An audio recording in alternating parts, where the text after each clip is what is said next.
to where we're getting out there again, going to restaurants, movies, friends' houses. And of course, we got to get there. So we've got the same old choices we've always had. You can drive, assuming you can find a parking place when you get there. There's always buses and subways, depending on where you live, but that might be a little too close for a lot of people at this point. So there is another great option that you need to know about, and that is ride sharing.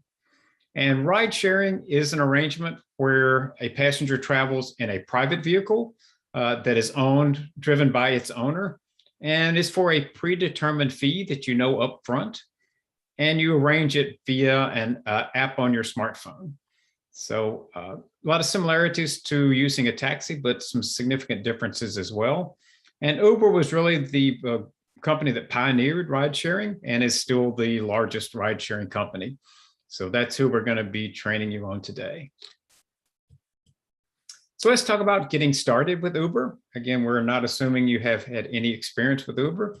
So the first thing you need to do is to download the Uber app and create your account. And I'm going to go ahead and expose my phone here. So this is what the Uber app looks like. So when you go to the App Store, Android or iPhone, this is what you're looking for, and download that Uber app. Once you've downloaded and opened the app, it's going to ask you to create an account. First thing it's going to ask for is a phone number. Once you've entered that, Uber is going to send a verification code via text to that phone number just to make sure that number is correct. Then they're going to ask you for your email, ask you to create a password, and enter your first name and last name. Pretty simple, basic account creation. Once your account's created, you're going to need to link a payment source so you can pay for your rides. And it can be a credit card, a debit card, iPhone, or iPad Pay, various other ways you can pay for it. But you have to have at least one payment source created. And then the last step is to, you'll get a confirmation email sent to you using this email address that you entered. Again, just to confirm that that email address is correct and they can reach you through that email. And that's pretty much it to create your account and get set up. Very straightforward. And again, if you have any questions, just... I haven't created an account before except on my phone, and I'm not using my phone. Yeah, so phone is what you're going to want to have. So that is where you would want to have that account on your phone. There is a browser version, but you want to have your phone with you the whole time. So that is where you're going to want it. And so you can follow along on your phone. You can just watch my phone here if you want to, and then you can kind of figure it out later on your phone. We're going to be talking more than doing a whole lot of on the phone work in the first half of the class anyway. But the next thing you want to do once you've got that account set up is to enter the Get Set Up promo code. Uber has been kind enough to create a promo code for people taking this class. The code is Get Set Up, one word, all caps, and it's only for people that have taken the class. It will give you 50% off your next trip, up to $10. So if you already have an Uber account and you've taken a trip before, this would be good for your next trip. If you're brand new to Uber, it'll be good on your first trip. And it's good for the first 600 people that use it, and it expires at the end of the year. So you've still got 2 months left to use it. I'm going to show you how to load in that promo code, but I do want to say that all this information is in the email that comes out after class. So you don't have to write all of this down. It'll be in the email. Okay, so all I see here is like Potswork request and request a ride. Which one am I supposed to? Okay, just watch my phone is going to be the best thing to do, Gay. It's just, can you see my phone here? I'm going to walk you through all this. Okay. Oh, okay. Yeah. Okay, so I'm going to go ahead and open Uber. And I'm going to click what's called the menu icon. That's this icon up here at the upper left, the 3 bars.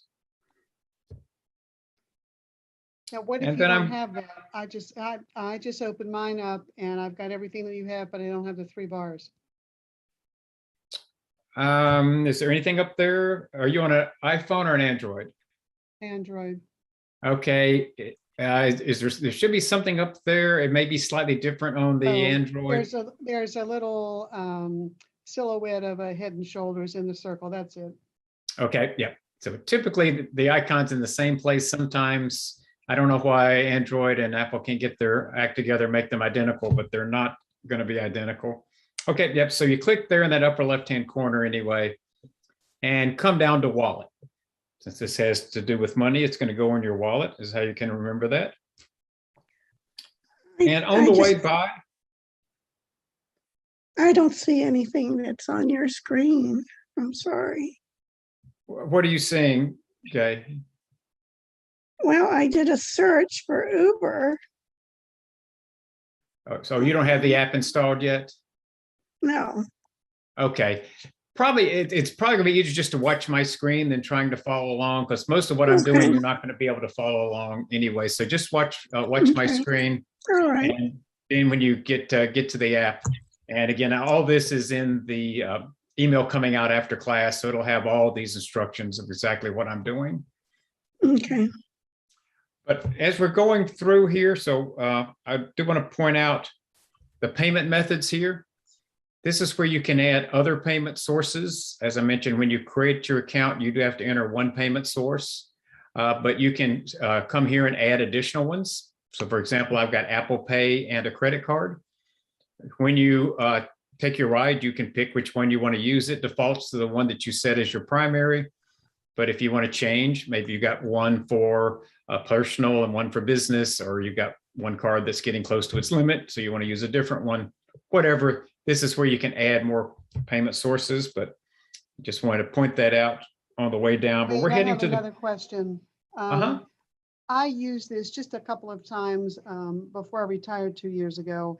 And since that credit card got hacked and is no longer viable, and I have a new one.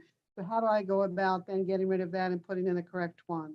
Yeah, you can just click this add payment method here and add your new credit card.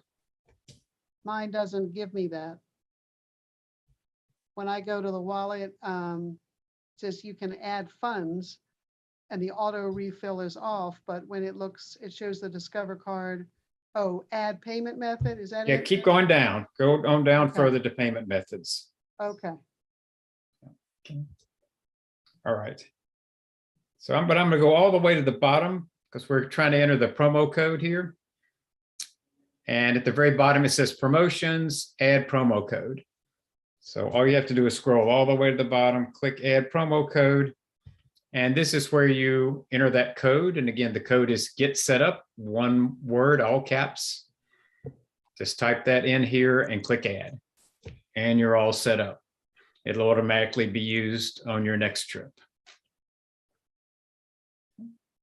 I'm going to cancel out instead of entering it. But any questions about the promo code? Don't want to miss that.